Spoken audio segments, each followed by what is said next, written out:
जय हिंद बच्चों। फिजिक्स गुरुकुल के इस नए प्लेटफॉर्म पे आप सबका स्वागत है। तो आज से हम लोग फिजिक्स क्लास 12th के चैप्टर नंबर 1 विद्युत आवेश तथा क्षेत्र अर्थात इलेक्ट्रिक चार्ज एंड फील्ड के जितने क्वेश्चन हो सकते हैं हम लोग शुरू करेंगे। क्योंकि मेरा ऐसा मानना है कि अगर किसी चैप्टर पर अपनी पकड़ मजबूत बनानी है तो उस चैप्टर का केवल और केवल थ्योरी पढ़कर हम उस पर पकड़ अपनी मजबूत नहीं बना पाएंगे। जब तक उसके क्वेश्चंस नहीं करेंगे तब तक आपकी पकड़ उस चैप्टर पर मजबूत नहीं बन पाएगी।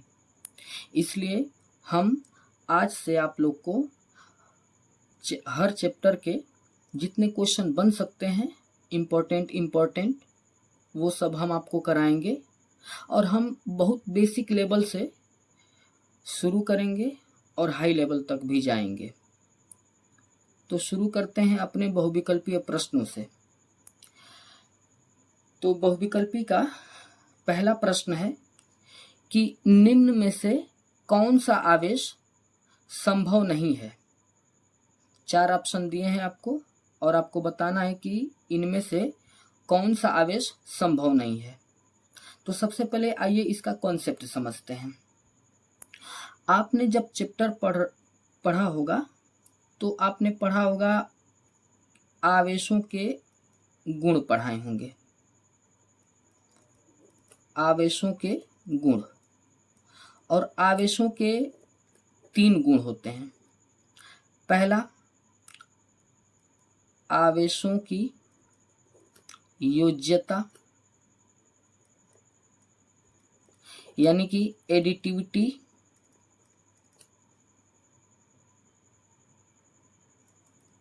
Of charge.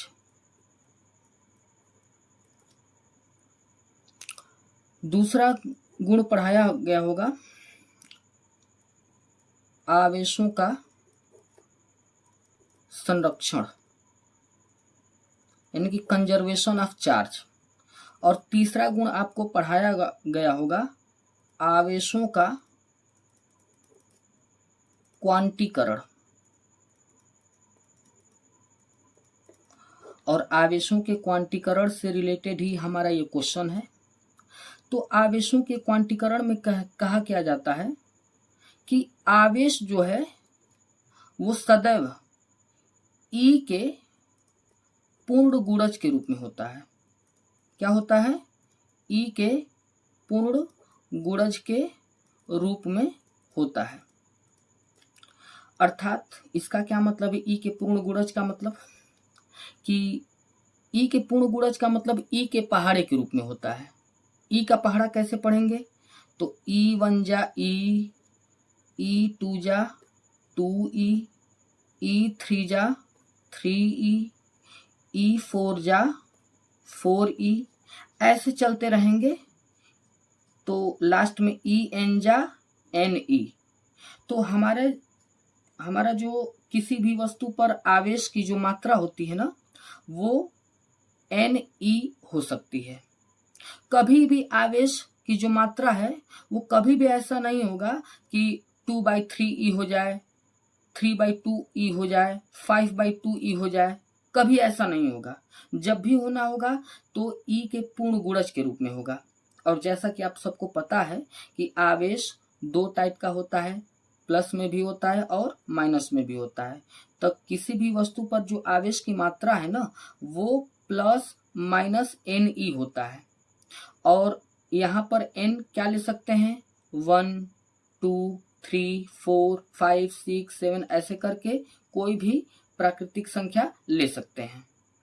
तो यहाँ पर अगर हम पहले ऑप्शन को देखें तो पहला ऑप्शन भिन्नात्मक है, 3/2E। क्या हमने ऐसा कहीं बताया है कि जो आवेश की मात्रा होगी वो कहीं पर भिन्नात्मक रूप में होगी? नहीं। तो सबसे पहले हमसे पूछा क्या है? निगेटिव। तो यही नहीं हो सकता है आवेश। ये तो हो सकता है ना, +3E। देखो +3E, तो यहाँ 3 रखोगे तो +3E आएगा। तो ये ऑप्शन मतलब कि आवेश संभव है। अगर यहाँ पर देखा जाए तो -3E है। तो 3e तो है, अब माइनस में भी हो सकता है, तो ये भी आवेश संभव है। अगर ये देखा जाए कि 2e प्लस में है तो 2e संभव है, अब प्लस में भी संभव है, तो ये भी आवेश संभव है। इसलिए हमारा इस क्वेश्चन का आंसर क्या हो जाएगा? ए, जो कि +3/2e आवेश संभव नहीं हो सकता। अब हम क्वेश्चन नंबर 2 देखते हैं। लिखा है किसी स्थिर विद्युत प्रक्रिया में आवेश विनिमय की न्यूनतम मात्रा होती है। 4 ऑप्शन दिए हैं और चारों ऑप्शन में से आपको ये बताना है कि किसी स्थिर विद्युत प्रक्रिया में, यानी कि किसी इलेक्ट्रोस्टैटिक प्रोसेस में आवेश का जो विनिमय है, यानी कि आवेश का जो एक्सचेंज है, आवेश एक वस्तु से दूसरे वस्तु में जाना, उसी को आवेश विनिमय कहते हैं। तो इस आवेश विनिमय की न्यूनतम मात्रा क्या होती है, यानी कि कम से कम मात्रा कितनी हो सकती है। तो आइए इसका पहले कॉन्सेप्ट समझते हैं।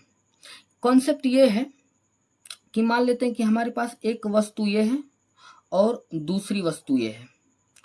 इस वस्तु को ए बोल लेते हैं, इस वस्तु को बी बोल लेते हैं। तो ये दोनों के दोनों वस्तुएं हैं। तो एक वैज्ञानिक हुए हैं, वैज्ञानिक गिलबर्ट ने ये बतलाया है कि जब भी दो वस्तुओं को आपस में रगड़ते हैं तो ये वस्तुएं गर्म हो जाती हैं, और जब वस्तुएं गर्म हो जाएंगी तो वस्तुओं में जितने इलेक्ट्रॉन होंगे वो भी गर्म हो जाएंगे। अच्छा, गर्म हो जाएंगे तो गर्म होकर इधर उधर भागने लगेंगे, और जब इधर उधर भागने लगेंगे तो हो सकता है कि एक वस्तु से इलेक्ट्रॉन निकलकर और दूसरी वस्तु में जाने लगे, और जैसे ही इलेक्ट्रॉन निकलेगा एक वस्तु से दूसरी वस्तु में जाएगा तो एक वस्तु पॉजिटिव चार्ज हो जाती है और दूसरी वस्तु निगेटिव चार्ज हो जाती है, यानी कि इन वस्तुओं पर आवेश आ जाते हैं। तो इस क्वेश्चन में यही पूछा जा रहा है कि इलेक्ट्रॉन का या अर्थात आवेश का कितना न्यूनतम से न्यूनतम मात्रा जा सकता है। तो ध्यान से हम लोग सुनेंगे। इस पर जो एक वस्तु से दूसरी वस्तु पर जो आवेश की न्यूनतम मात्रा जाती है वह E के बराबर जाती है, यानी कि जितना इलेक्ट्रॉन का आवेश होता है, एक इलेक्ट्रॉन का आवेश, उतना ही आवेश एक वस्तु से निकलकर दूसरी वस्तु पर जाती है। तो E का मान होता है 1.6 × 10⁻⁻19 कूलाम, इतना होता है 1.6 × 10⁻⁻19 कूलाम। और एक बात जान लीजिए कि आज तक दुनिया में किसी भी वस्तु पर इससे कम आवेश देखा नहीं गया है। वैज्ञानिकों का ऐसा मानना है कि हम लोगों ने किसी भी वस्तु पर इससे कम आवेश देखे ही नहीं है। अर्थात किसी वस्तु को अगर कम से कम आवेशित किया जा सकता है तो वो है 1.6 × 10⁻⁻19 कूलाम। इससे कम आवेश उत्पन्न कराना संभव नहीं है। तो हमसे इस क्वेश्चन में हमसे क्या पूछा था कि आवेश की न्यूनतम मात्रा कितनी होती है, यानी कि कम से कम मात्रा कितनी होनी चाहिए। तो इससे कम आवेश किसी वस्तु पर देखा नहीं गया है, इसलिए जिस ऑप्शन में ये लिखा होगा वही हमारा ऑप्शन सही होगा। तो इसमें ये लिखा नहीं गया है क्योंकि 10⁻⁻17 लिखा गया है। इसमें 1.6 × 10⁻⁻19 कूलाम लिखा गया है, जो कि यही हमारा ऑप्शन मैच कर रहा है। इसलिए इस क्वेश्चन का ऑप्शन नंबर बी सही है, जो कि कितना है 1.6 × 10⁻⁻19 कूलाम। इससे कम आवेश किसी वस्तु पर नहीं उत्पन्न कराया जा सकता है, इसलिए इस क्वेश्चन का option number B correct option है। बाकी का कोई ऑप्शन इससे मैच ही नहीं कर रहा है कि जिसको हम सही कह सकें। तो आइए अगले क्वेश्चन की ओर बढ़ते हैं। क्वेश्चन नंबर 3 है, किसी आवेश Q में इलेक्ट्रॉनों की संख्या n होती है। 4 ऑप्शन दिए हैं, चारों ऑप्शन में से करेक्ट ऑप्शन चूज करना है। तो थोड़ी देर पहले क्वेश्चन नंबर 1 में हम आपको बतलाए हैं कि आवेशों के क्वांटीकरण में किसी भी वस्तु पर आवेश की जो मात्रा होती है वो Q बराबर n E होती है। वो प्लस माइनस में होती है, लेकिन इस चारों ऑप्शन में कहीं भी प्लस माइनस का जिक्र नहीं किया है, तो हम यहाँ भी प्लस माइनस नहीं दिखाते हैं। तो Q बराबर एन ई है। अच्छा, Q बराबर एन ई को हम ऐसे भी करके लिख सकते हैं कि एन ई किसके बराबर है? Q के बराबर। अच्छा, ये ऑप्शन ये जो Q बराबर एन ई है, ये किसी भी ऑप्शन में मैच नहीं कर रहा है। अगर यहाँ पर देखा जाए पहले में, तो n बराबर क्यू ई है, लेकिन ये Q बराबर एन ई है, तो ये मैच नहीं कर रहा है। अगर ऑप्शन नंबर 2 में बी में देखा जाए तो E बराबर क्यू एन है, जो कि इससे कहीं भी मेल नहीं खा रहा है। तो इसको हम थोड़ा दूसरी तरीके से लिख सकते हैं कि एन ई बराबर Q। अब यहाँ से अगर n की वैल्यू निकाला जाए तो E को उधर भेजना पड़ेगा। अच्छा, E जो है ना n के साथ मल्टीप्लाई के रूप में, यानी कि गुणे के रूप में है, तो जाहिर सी बात है कि E जब उठ के उधर जाएगा बराबर के उधर, तो E बट्टे के रूप में चला जाएगा। क्यों? क्योंकि E जो है बराबर के इधर गुणे के रूप में है। तो यहाँ से n की वैल्यू निकाला जाएगा तो E को उधर भेजो, तो बराबर के उधर भेजा जाएगा तो Q, और E जब उधर जाएगा तो बट्टे में E हो जाएगा। तो ये ऑप्शन में कहीं ना कहीं दिया होगा, देखते हैं। n बराबर Q अपन में E, देखो n बराबर Q अपन में E यही ऑप्शन में दिया है। अगर चौथे ऑप्शन में देखा जाए तो n बराबर E अपन Q दिया है, जो कि इसी का उल्टा दिया है, तो ऐसा तो आया नहीं हम लोग का। तो ऑप्शन नंबर सी के जैसा ही हम लोग का आया है, इसलिए इस क्वेश्चन का ऑप्शन नंबर क्या है? सी करेक्ट आंसर है। ये हमारा आंसर है। तो आइए अपने अगले क्वेश्चन की ओर बढ़ते हैं। क्वेश्चन नंबर 4 है, किसी वस्तु को 5 × 10⁻⁻19 कूलाम से धनावेशित करने के लिए उसमें से निकाले गए इलेक्ट्रॉनों की संख्या होगी। पहला ऑप्शन है 3, दूसरा ऑप्शन है 5, तीसरा ऑप्शन है 7 और चौथा ऑप्शन है 9। मतलब इस क्वेश्चन में पूछा जा रहा है कि कोई वस्तु है, ठीक है, और इस वस्तु को कितना कूलाम से आवेशित करना है? तो 5 × 10⁻⁻19 कूलाम से आवेशित करना है। और आवेशित कैसा करना है? धन आवेशित करना है। तो जाहिर सी बात है कि किसी वस्तु को अगर धनावेशित बनाना है ना, तो इससे इलेक्ट्रॉनों को निकालना पड़ेगा। इलेक्ट्रॉनों की मतलब कि इसमें से निकासी होगी। तो वही हमसे पूछ रहा है कि कितना इलेक्ट्रॉन इसमें से निकाल देंगे ताकि इस पर 5 × 10⁻⁻19 कूलाम का आवेश आ जाए। तो करते हैं इसको। देखो, इस क्वेश्चन को करने के लिए हमें एक फार्मूला पता होना चाहिए, जो कि हमने पीछे भी बताया है कि किसी भी वस्तु पर जो आवेश की मात्रा होती है ना, Q बराबर वो होती है N × E। इसमें Q क्या है? तो Q है आवेश की मात्रा, और N क्या है? N है इलेक्ट्रॉनों की संख्या, इलेक्ट्रॉन की संख्या यानी कि नंबर ऑफ इलेक्ट्रॉन। और E क्या है? तो E है इलेक्ट्रॉन पर आवेश, इलेक्ट्रॉन पर आवेश। और इलेक्ट्रॉन पर आवेश होता कितना है? तो वो होता है E = 1.6 × 10⁻⁻19 कूलाम होता है। तो इसी फार्मूले से हम लोग का ये क्वेश्चन लग पाएगा। तो लगाते हैं। सबसे पहले इस क्वेश्चन को पढ़ के ना हम गिवन पॉइंट लिखते हैं। तो आइए इधर गिवन पॉइंट लिखते हैं। बोला है कि किसी वस्तु को 5 × 10⁻⁻19 कूलाम। इस क्वेश्चन में सबसे पहला इंफॉर्मेशन दिया है 5 × 10⁻⁻19 कूलाम। अब देखिए बच्चों, जब भी आपको न्यूमेरिकल का गिवन पॉइंट लिखना हो, तो गिवन पॉइंट लिखने का सबसे बेस्ट तरीका होता है कि आपको उस चैप्टर के हर एक टर्म का यूनिट पता हो, यानी कि मात्रक पता हो। क्योंकि मात्रक नहीं पता रहेगा तो आप जान ही नहीं पाएंगे कि ये किस चीज़ की वैल्यू दी हुई है। जैसा कि इस क्वेश्चन में देखिए, इस क्वेश्चन को अगर हम पढ़ रहे हैं तो सबसे पहला इंफॉर्मेशन दिया है 5 × 10⁻⁻19 कूलाम, अर्थात इस इंफॉर्मेशन के साथ जो यूनिट इस्तेमाल किया है वो किया है कूलाम। और जैसा कि आप सबको पता है कि ये जो कूलाम मात्रक होता है वो आवेश का होता है, आवेश के अलावा और किसी का मात्रक कूलाम नहीं होता है।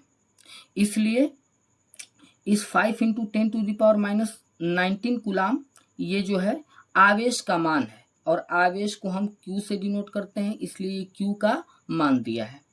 और आगे कह रहा है कि कूलाम से धनावेशित करने के लिए उसमें से निकाले गए इलेक्ट्रॉनों की संख्या, यानी कि इलेक्ट्रॉनों की संख्या पूछा जा रहा है, और इलेक्ट्रॉनों की संख्या को हम n से डिनोट करते हैं, इसलिए हमसे n का मान पूछा जा रहा है। तो ये सूत्र लगाते हैं। इसी सूत्र में Q दिया है, n दिया है, हमें वही सूत्र लगाना पड़ेगा जिसमें Q आता हो और n आता हो। तो ये सूत्र हमारे लिए बेस्ट है। तो सूत्र किससे? Q बराबर n × E से। अच्छा बच्चों, यहाँ से n का मान निकालना है। जब n का मान निकालना है तो n से रिलेटेड ये पूरा का पूरा टर्म इधर होना चाहिए, तो इधर लिख लेते हैं। तो इसको हम इस सूत्र को इस तरीके से भी लिख सकते हैं, NE बराबर Q, और यहाँ से n की वैल्यू निकाल लिया जाए। तो n की वैल्यू निकालने के लिए इस E को उधर भेजना पड़ेगा। ये जो E है n के साथ गुणे के रूप में है, तो उधर जाएगा तो भागे के रूप में हो जाएगा। उधर पहले से क्या मौजूद है? Q, और जब ये E जाएगा उधर तो बट्टे के नीचे E चला जाएगा।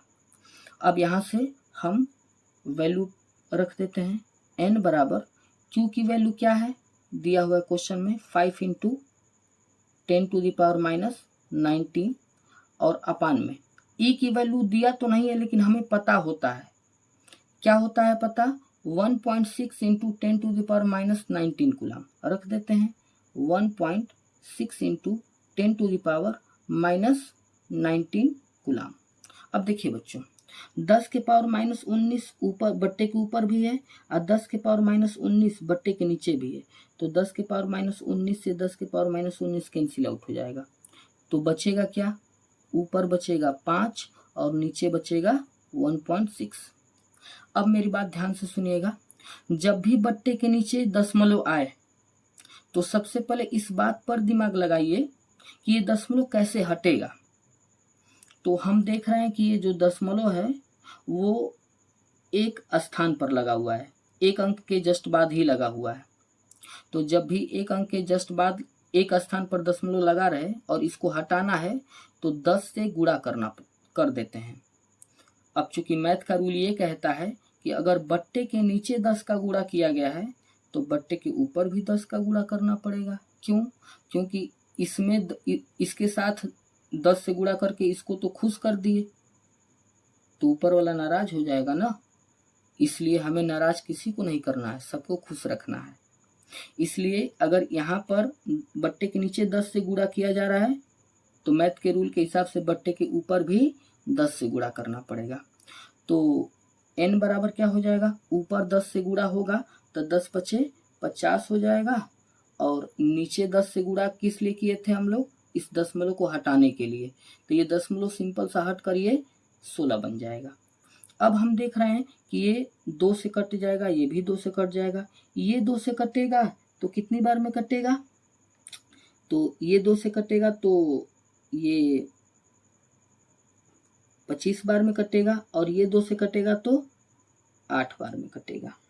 ठीक है, अब हम क्या करते हैं? 25 में 8 से डिवाइड करते हैं। तो इधर देखो 25/8, तो कितना हो जाएगा? 8 × 3 = 24, 1। अब तो भाग नहीं जाएगा तो दशमलव बढ़ा के 0 बढ़ाना पड़ेगा। तो 8 दूनी 8 × 8, 1 बढ़ जाएगा, तो यहाँ 2 बचेगा। अभी भी भाग नहीं जाएगा तो क्या करेंगे? दशमलव तो बढ़ा ही लिए हैं तो 0 बढ़ा दो, और 8 दूनी 16, 4 बचेगा। अभी भी भाग नहीं जाएगा तो दशमलव तो बढ़ा ही लिए थे, 0 बढ़ा दो, 8 × 5 = 40। n का मान कितना आया? 3.125।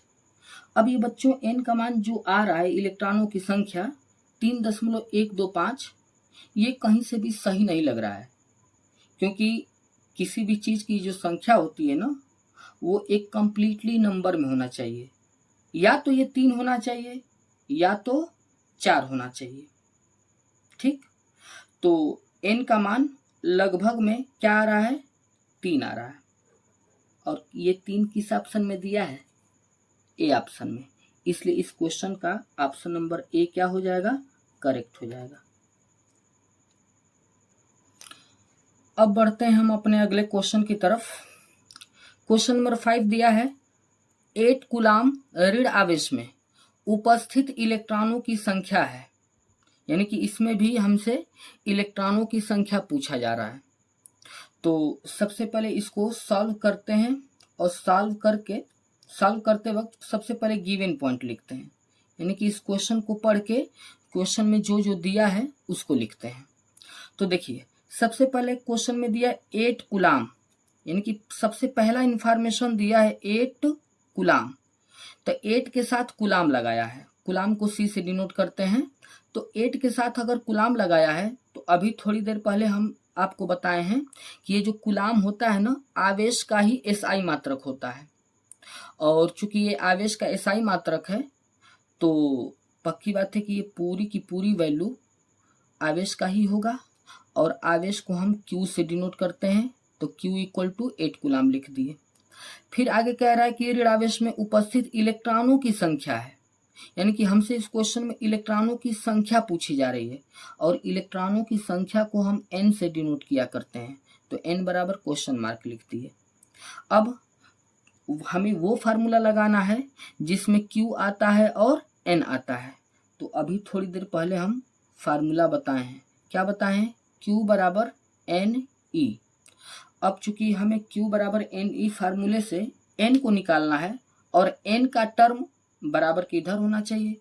तो इस बात को, इस फार्मूले को हम ऐसे भी पलट के लिख सकते हैं कि Q बराबर NE है, तो NE बराबर Q भी लिख सकते हैं। अब यहाँ से हम n निकाल लेते हैं, n निकालेंगे तो फिर से इस e को उधर भेजना पड़ेगा। जब e उधर जाएगा तो q के बट्टे में चला जाएगा, तो q अपान क्या हो जाएगा, e। अब जो भी वैल्यू पता है हम रख देते हैं। n बराबर q की वैल्यू क्या पता है, 8। अच्छा, e की वैल्यू क्वेश्चन में दिया तो नहीं है, लेकिन हमें पता होता है, क्या पता होता है, 1.6 इंटू 10⁻⁻19 कूलाम। सही है। अब देखिए, अभी थोड़ी देर पहले हम आपको बताए हैं कि बट्टे के नीचे दशमलव आए, तो सबसे पहले इसी बात पर दिमाग लगाया कीजिए कि इस दशमलव को हटाया कैसे जाए। तो दशमलव को थोड़ा ध्यान दीजिए, ये जो दशमलव है ये एक स्थान पे लगा हुआ है, और जब भी दशमलव एक स्थान पे लगा रहे तो उसमें 10 से गुणा करके उसको हटाया जाता है। तो जाहिर सी बात है कि इस टर्म में, यानी कि 1.6 में 10 से मल्टीप्लाई करना पड़ेगा, तब इसका दशमलव रिमूव होगा। तो हम 10 से मल्टीप्लाई कर लेते हैं, तो ऊपर 8 है और नीचे 1.6 है, और इंटू 10⁻⁻19 है। अब इसके डेसिमल को हटाने के लिए हम बगल में 10 से गुणा कर दे रहे हैं, तो बट्टे के नीचे किससे गुणा कर दिए, 10 से। तो मैथ का रूल ये कहता है कि अगर बट्टे के नीचे 10 से गुणा हुआ है तो बट्टे के ऊपर भी 10 से गुणा होना पड़ेगा।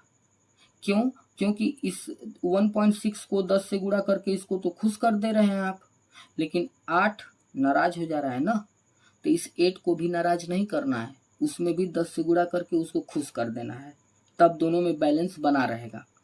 तो क्या होगा, ऊपर 8 में 10 से मल्टीप्लाई होकर ये 80 बन जाएगा, और अपान 10 से 1.6 में मल्टीप्लाई होकर क्या हो जाएगा, डेसिमल हटकर 16 होगा, यानी कि 16 होगा। अच्छा, 10 के पावर -19 बगल में है तो उसको जस का तस लिखिए। अब देखिए यहाँ कि 16 के टेबल में 80 आ जाता है, 16 पचे 80, तो 16 एकम 16, 16 पचे 80। तो n का मान कितना आया, 5, और बट्टे में क्या आया, 1 गुणे 10 के पावर माइनस 19। अब इसको ऐसे भी लिखा जा सकता है कि ऊपर 5 है और नीचे 1 में किसी भी चीज़ से मल्टीप्लाई करते हैं तो वही चीज़ मिलता है। तो 1 में 10 के पावर माइनस 19 से मल्टीप्लाई करेंगे तो 10 के पावर माइनस 19 ही मिलेगा। अब इसको ऐसे भी लिखा जा सकता है कि ये 5 है तो 5 लिख लिया जाए और 10 के पावर माइनस 19 बट्टे के नीचे है।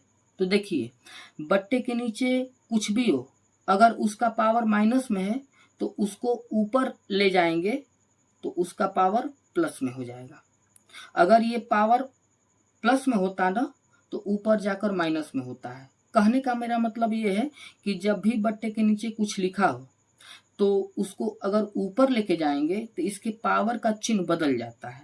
इसलिए 10 के पावर माइनस 19 को ऊपर लेके गए हैं तो ये 10 के पावर 19 बन गया है। माइनस 19 था तो ये प्लस 19 बन चुका है।